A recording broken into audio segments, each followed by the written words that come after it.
TV의 양영태입니다. 오늘은 10월 22일입니다. 오늘 조선일보의 김창균 논설주간이 아주 면밀한 현실 정치에 관련된, 또 그러면서도 이 문재인 대통령과의 관련된 그런 부분에 대해서 글을 썼는데 상당히 흥미롭기도 하지만 이 진실 사실에 근거하고 논리성이 있기 때문에 그런 같이 공유를 한번 시청자들과 한번 해볼 필요가 있다고 생각을 했습니다. 요지는 이런 겁니다. 지금 이 검찰농단이 벌어지고 있는 건 소위 이거에 대해서 지금 적시를 하고 있는 건데요. 문재인 대통령 자신이 9년 전에 예언했던 바로 문재인 추미애 검찰농단이다라는 그런 제하의 글을 하고 있습니다. 제하의 글이 나옵니다. 문 자신이 9년 전 예언했던 문추 검찰농단. 이미 문 대통령이 옛날 후보 시절에 9년 전에 그 대통령 이명박 대통령 시절에 이미 예언했던 말이 지금 하는 거하고 똑같다, 이런 판박이라는 얘기를 하고 있는 겁니다. 하여튼 이 문재인 정부 출범 이틀째인 2017년 5월 11일 조국 민정수석이 첫 브리핑에서 이렇게 얘기했습니다. 민정수석은 검찰 수사를 지휘하면 안 됩니다, 이렇게 얘기를 했습니다. 솔직히 살짝 감동들 안 할 수가 있습니까? 그 말 듣고. 여태까지는 민정이 전부 검찰을 지휘하면서 소위 정치검찰화 했지 않습니까? 근데 안 하겠다 하니까, 민정수석 자신이 안 하겠다 하니까 첫 브리핑에서 얼마나 언론들 감동을 먹었겠습니까? 뭐 이제 제대로 하나 보다. 청와대 검찰 수사 개입도 상상할 수 없을 정도로 단호한 어조였습니다. 검찰 수사 개입 안 하겠다 이거죠. 검찰에 전화할 생각도 없고 또 해서도 안 된다 하고 재차 강조까지 했습니다. 문재인 대통령이 청와대에서 윤석열 신임 검찰총장에게 임명장을 그리고 수여를 했습니다. 26일 날 취임을 했는데 25일 날 임명장을 받았죠. 청와대에서. 7월 25일입니다. 1년 약간 지났습니다. 근데 함께 환담적으로 이동하는 그 사진들, 이 사진과 또 영상들이 계속 요즘도 나오고 있는데, 그 임명장을 수여한 뒤에 함께 환담장으로 이동하면서 먼저 입장을 권유하는, 이렇게 손을 이렇게 내미는 이런 모습도 보여서 상당히 화기애애했습니다. 한간에 국민들은 이렇게 생각할 수도 있습니다. 윤석열 적폐수사의 수사팀장을 한 사람. 또 국민들이 수사에 상당히 피곤하고 시달리겠구만 이라고 생각한 사람들도 있었을 겁니다. 그러나 그거는 기우였습니다. 하여튼 임명장을 수여한 뒤 함께 환담장으로 이동해서 먼저 입장할 것을 권하기까지도 하고, 그리고 청와대에서 윤석열 신임 검찰총장 임명장을 수여한 뒤에 환담장으로 이동해가지고 뭐라고 얘기했느냐. 문재인 대통령의 워딩 그대로입니다. 네, 그대로입니다. 검찰의 권력 충견 시대는 끝나는 모양이라고 생각이 잠깐 이제 그 순간들, 이제 거기 모인 사람들이라든가 그 화면을 실황 중계하는 언론들이라든가 그는 그렇게 느꼈겠죠. 근데 문재인 이 조국 두 사람의 진짜 댐댐이를 몰랐기 때문에 그러는 것이다라고들 지금 와서 이 논설주간인 김창균 논설주간이 그렇게 발표를 하고 있습니다. 이날 청와대에서 윤석열 총장한테 뭐라고 그랬느냐. 환담하는 장소에서 우리 편도 가차없이 청와대도 어디도 여당도 조금이라도 비위가 있으면 엄중하게 다스려야 됩니다 하고 얘기했습니다. 그 얘기를 들으면서 얼마나 감동들을 했겠습니까? 네. 그걸 누가 얘기했을까요? 문재인 대통령이 얘기했죠. 그러니까 언론들은 그렇게 생각했을까? 그러니까 검찰이 이제 여태까지 권력의 충견 노릇을 하던 그 시대가 끝나는 모양이구나 이렇게 생각을 했죠. 그러니까 이 김창균 그 논설주관께서 검찰의 권력 충견 시대가 끝나는 모양이다라는 생각이 잠깐 머리를 스쳐서 상당히 안도를 했다는 그런 느낌을 받기에 충분합니다. 이 문재인 조국 두 사람의 진짜 댐댐이를 몰랐기 때문에 그런 거 아니냐라는 그러한 얘기를 잊지 않고 있습니다. 이 착각이 깨지는 데는 채 3시간도 걸리지 않았다는 겁니다. 채 3시간이 걸리지 않았던 것. 그날 오후 수석회의에서 문 대통령은 조 수석에게 무슨 얘기를 했느냐. 세월호 사건과 최순실 게이트에 대해서 검찰에서 좀 더 제대로 수사해야 한다. 이렇게 말을 했다는 겁니다.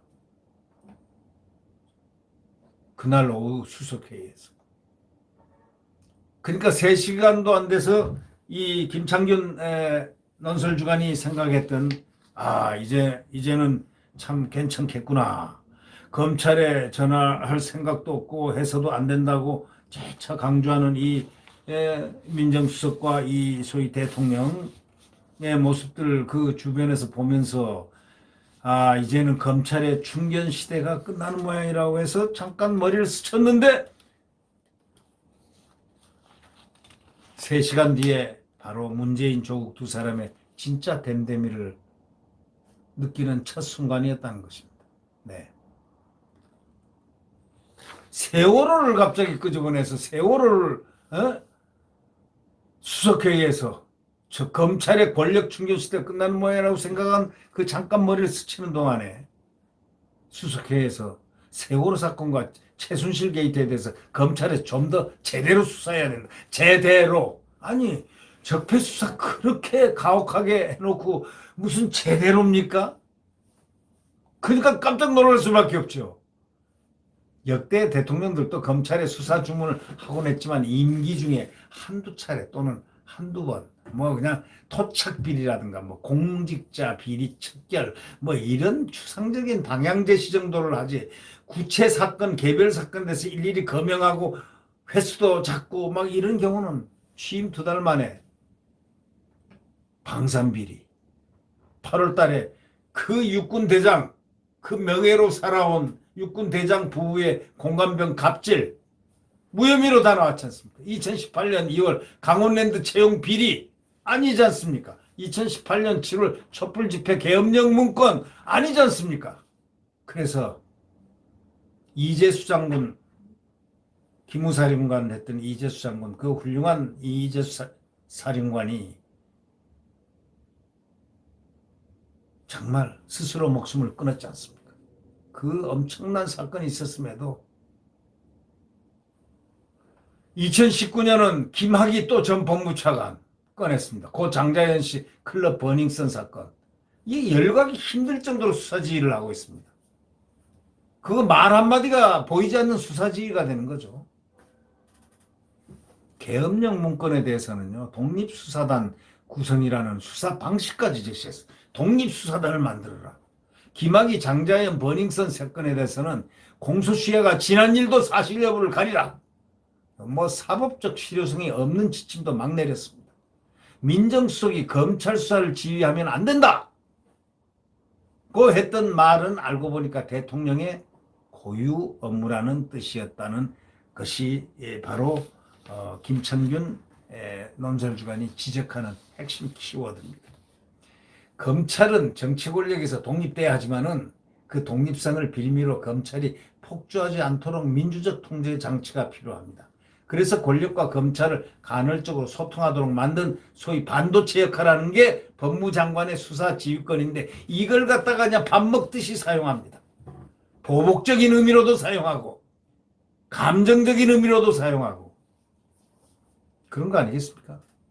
바로 지휘권이란 거는 법무부 장관은 구체적 사건에 대해서 검찰총장만 이 지휘하게끔 검찰청법 제3조에 규정되어 있는데도 불구하고 법무부 장관은 개별 수사에 대해서 가급적 간섭하지 말아야 하고 간섭하더라도 검찰총장을 통해서 해야 된다라는 그런 소위 검찰청법 그런 입법 취지를 갖다가 어기고 완전히 배제를 시켜버려, 배제.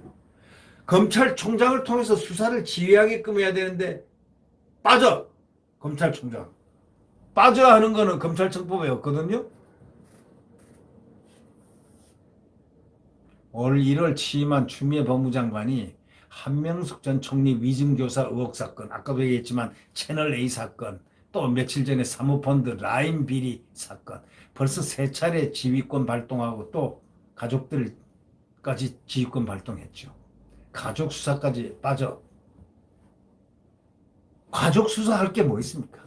그 다 옛날에 무혐의 되고 뭐 아무것도 아닌 걸 그걸 끄집어내가지고 어떻게 해서 올가 늘려고 아주 그냥 바둥거리는 그 모습이 국민들 눈에 보인다고 얘기하는 사람들이 많습니다. 네. 지휘권이란 걸 장롱 깊은 곳에 넣어두고 정말 불가피할 때만 이렇게 한 번씩 쓰라는 얘기인데, 그러니까 추미애가 장관이 되기 전에는 헌정 사상 71년 만에 딱 한 번 쓴 겁니다. 천정배 법무부 장관이 그 강정구라는 동국대 법대인가 뭐 동국대 어디 교수인데 그때 국가보안법 사건으로 아마 그 불구속 수사를 받고 구속 수사를 받는데 구속 수사를 말고 불구속 수사해라라는 수사지휘권을 발동을 한 적이 있었습니다. 수사지휘권은 그만큼 무섭습니다. 그거 하는 거 아닙니다, 원래.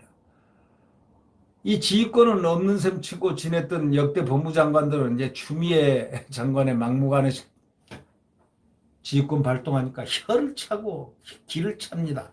그러니까 전부 다 그저께인가요? 그저께 역대 검찰총장들 소위 또 법무장관들이 추미애에 대해서 공격을 했죠. 심지어는 어떤 검찰총장 출신은 이제 검사들이 행동하라. 검사들이 이제 행동해야 될 때다까지 말했습니다. 이런 적이 없었거든요. 역사상 없었습니다. 네. 추 장관이 뭐 지휘권 남발만으로 아마 양이 안 찼던 모양입니다. 개별 수사에 엑셀과 브레이크 마구 밟는다고 지금 표현합니다. 페달은 검찰 인사고 지난 1월 장관 임명장 받은 지 일주일 만에 울산시장 선거 개입, 또 뭐 유재수 사건이니 뭐 감찰 무마, 또 뭐 비위 사건 담당했던 지부를 완전히 해체 수준으로 전부 다 학살 인사를 당했습니다. 기억나시죠? 네. 그리고 지난 8월 후속 인사 때는 윤미향 의원 기부금 횡령, 박원순 시장 피소 사실 유출, 추 장관 아들 휴가 의혹 등 전부 깔아뭉갠 검사들 전부 소위 승진시키거나 영전시키는 대인사가 있었습니다. 정권이 음모를 꾸미다가 탈이 난 검언유착 조작에 가담했다가 무리 일으킨 검사들, 그런 자리들을 전부 다 꿰찼습니다. 반면에 윤석열 총장, 오른팔인 한동훈 검사장, 아까도 얘기했지만 그분이 어떻겠으면 지난 17월 23일 날 광풍의 시대가 왔다. 지금은 광풍의 시대다. 이런 얘기를, 미친 바람의 시대다. 이건. 미친 바람이 불고 있다. 광풍. 이 광풍이라는 거는 정상이 아닌 바람이다. 바람 폭풍 불라면 그건 폭풍이고 태풍이고 질풍이고 미풍이든 순풍이든 뭐 이런 바람이어야 되는데 광풍은 미친 바람이다. 이게. 지금은 광풍의 시대라고까지 얘기를 했습니다. 얼마나 분노에 찼으면 그런 말을 하겠습니까? 그분은 굉장히 소년급제한 분 아닙니까? 한동훈 검사장. 그래가지고 바르게 수사의 길로 정말 우수한 검사로서의 길을 걸어왔던 분인데 한순간에 추미애의 칼에 그냥 3번이나 지금 날렸습니다. 자, 서울에서 부산, 부산에서 용인, 용인에서 충청도 진천, 팔도를 지금 10개월 만에 유람시키고 있습니다. 10개월 동안에 가장이자 어버이이자 또 아이들 교육도 시켜야 하는 그 생활인을 갖다가 10개월에 3번이나 지역을 옮기는 그냥 완전히 난도질 인사를 했습니다. 여러분, 국민 여러분, 이해가 됩니까? 이 점이 국가 공무원들인 지방 공무원이든 누구든 직장인들이 이 얘기를 듣고서 분노를 하지 않는다면 그는 직장인이 아닙니다. 그게 바로 추미애 장관이 행했던 그러한 일들을 국민 여러분들 직장인들은 그걸 상기를 해야 됩니다. 그럴 수가 있을까? 그러고 이 얘기를 들어 제가 며칠 전에 딴 얘기 안 했습니다. 젊은 사람들하고 같이 뭐 이렇게 얘기를 할 그런 기회가 있어가지고 같이 얘기하다가 내가 딴 얘기는 안 하겠고 당신네가 만약에 직장을 3번 서울에서 부산 10개월 동안에 만으로는 10개월 훨씬 덜이다. 이게 신장하여튼 10개월 치자. 아직 10월 달도 저 양반이 1월 4일인가 3일인가 부임을 했으니까 하여튼 10개월은 안 됐지만 9개월이라 하자. 그럼 9개월 만에 자 서울에서 부산으로 발령냈다. 부산에서 용인으로 갑자기 또 경기도로 보냈다. 경기도에서 또 충북 진천으로 보냈다. 이거 당신네들 어떻게 생각하느냐 그랬더니 그거는 이유이하를 막론하고 말도 안 되죠. 말도 안 되는 게 현실로 나타나는데 왜 분노하지 않느냐. 그게 그렇네요. 당장 이 정권의 친화적인 어떤 젊은이가 말을 딱 바꾸면서 정말 그러네요. 정말 실체가 그러네요. 그럼 당신이 내가 그 얘기를 했습니다. 당신이 그 입장에 한번 한동훈 입장 한번 대봐. 당신이 한동훈 검사장 입장에서 그 사람이 자 채널A 사건에 아무 죄가 없었다 이거야.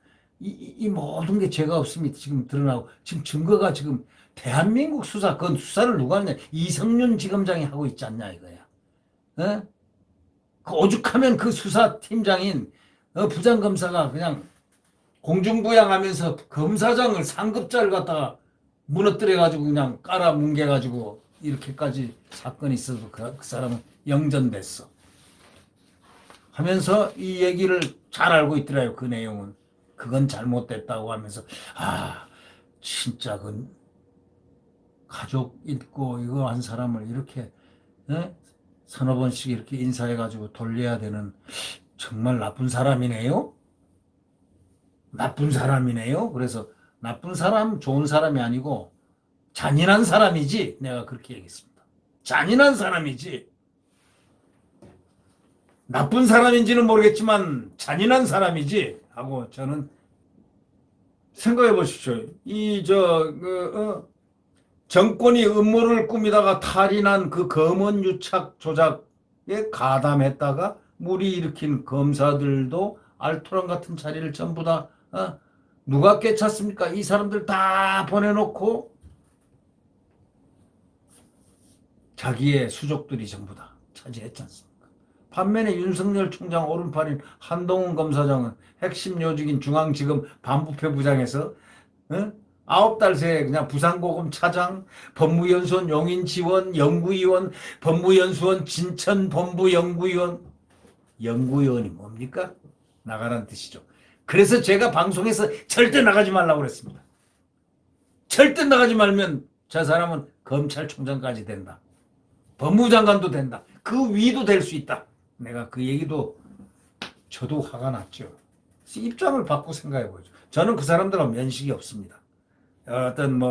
저는 순수한 시민의 입장에서 분노하고 있는 겁니다. 아니 어떻게 해서 직장인을 갖다가 생활인을 갖다가 그렇게 이동을 시킵니까?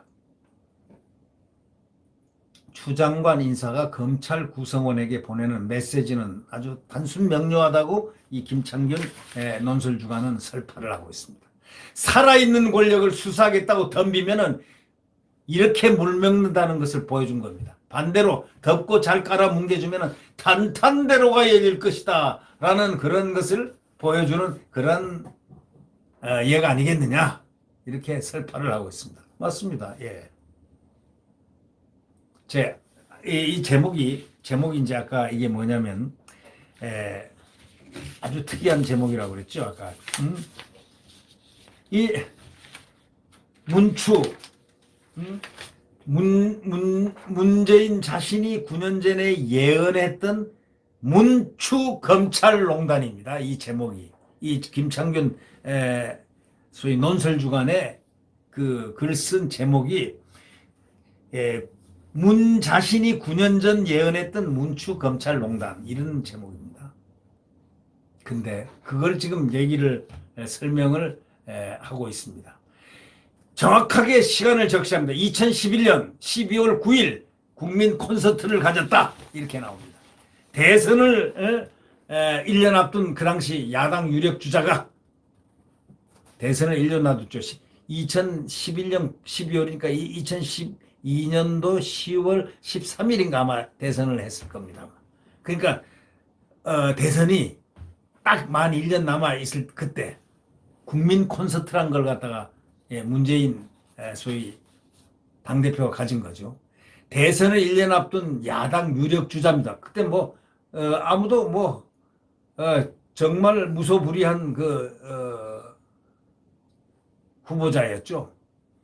이 야당 유력 주자가 검찰 적폐를 비판한 자리였습니다. 바로 거기서 문 대통령은 역대 뭐라고 그러냐면 역대 정권에서 권력형 비리가 끊이지 않는 건 검찰이 살아있는 권력의 눈치를 보기 때문이다. 이렇게 얘기했습니다.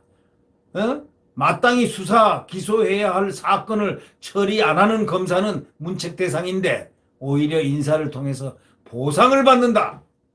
권력이 이런 인사를 통해서 검찰을 줄세운다. 이렇게 말했습니다. 지금 이 말을 완전히 소환을 했습니다. 이 김창균 논설위원이 이 말을 신문에다 딱 소환을 했습니다. 그러니까 문재인 대통령이 한 말입니다. 이게 당시 이명박 정권을 겨눈 말이긴 한데 2020년 대한민국 검찰에서 지금 벌어지고 있는 인사 전형에 비하면 그야말로 이명박 대통령 그 시대에 한 것은 조적지혜라고 아시죠? 그야말로 세 발의 피 수준입니다. 지금 하는 거 이거는 대한민국이 진동하는 일을 하고 있지 않습니까? 검찰. 문 대통령은 9년 후에 문재인 추미애 커플이 합작할 막장 검찰농단을 스스로 예언하고 있었던 것이라고 글을 멋있게 썼습니다. 이 조회수가 말이죠. 270만회나 넘는 이 유튜브 동영상. 대통령이 이렇게 얘기하는 거. 이 국민 콘서트 270만 회가 얼마나 국민들이 처음에 감동했겠습니까? 그걸 270만 회가 넘는 이 유튜브 영상을 갖다가 보면 지금 와서 보면 전율을 느낀다고 이렇게 김창균 논설주간은 끝을 맺습니다. 네. 정말 문재인 대통령 자신이 9년 전에 예언했던 오늘날의 문재인 추미애 검찰농단이라는 이 제목이 설득력을 갖는 바로 그런 이유는 뭘까요? 아마 이 글을 오늘 많은 국민들이 읽게 될 겁니다. 신문이 이미 배포됐으니까요. 저는 새벽 5시에 봤습니다. 이 글을 읽고 저도 전율했습니다. 김창균 논설주간이 맨 마지막에 쓴 글이 뭐냐면 워딩을 그대로 하자면 문 대통령은 9년 후 문재인 추미애 커플이 합작할 막장 검찰농단을 스스로 예언하고 있었다. 조회수 270만 회가 넘는 이 유튜브 동영상을 보면서 전율이 느껴졌다. 이렇게 얘기했습니다. 여러분 어떻게 생각하십니까? 전율을 느끼십니까? 네. 구독 버튼과 엄지를 눌러주시면 감사하겠습니다. 내일 태양은 다시 떠오릅니다. 지금은 광풍의 시대입니다. 한동훈 검사장이 그렇게 얘기했죠. 지난 7월 23일입니다. 또 새벽 4시가 가장 태양이 뜨기 전에 제일 춥습니다. 4시, 5시 사이. 그 추위는 살을 에이는 듯한 겨울에 밖에 나가보면 그 살은 아마 그래서 가끔 옛날에 신문 배달하는 사람들을 많이 생각했잖아요. 새벽 4시에 뛰는 그 새벽 3시부터 뛰는 그 신문 배달하는 분들 그분 삭풍에 에이면서 그 신문 들고서 뛰는 그 얼마나 고통스러울까라는 생각을 자주 해봤습니다. 그런데 지금은 신문 배달이 그렇게 어렵진 않죠. 오토바이 타고도 가고 뭐 이 차도 자동차로도 하고 하니까, 하지만 옛날에는 뛰면서 그렇게 하는 겁니다. 네. 하여튼 이 시간에 있는 암흑의 시간에, 가장 어두운 시간에 영원히 가지 않습니다. 태양은 내일 다시 떠오릅니다. 네. 구독 버튼과 엄지를 눌러주시면 감사하겠습니다. 안녕히 계십시오.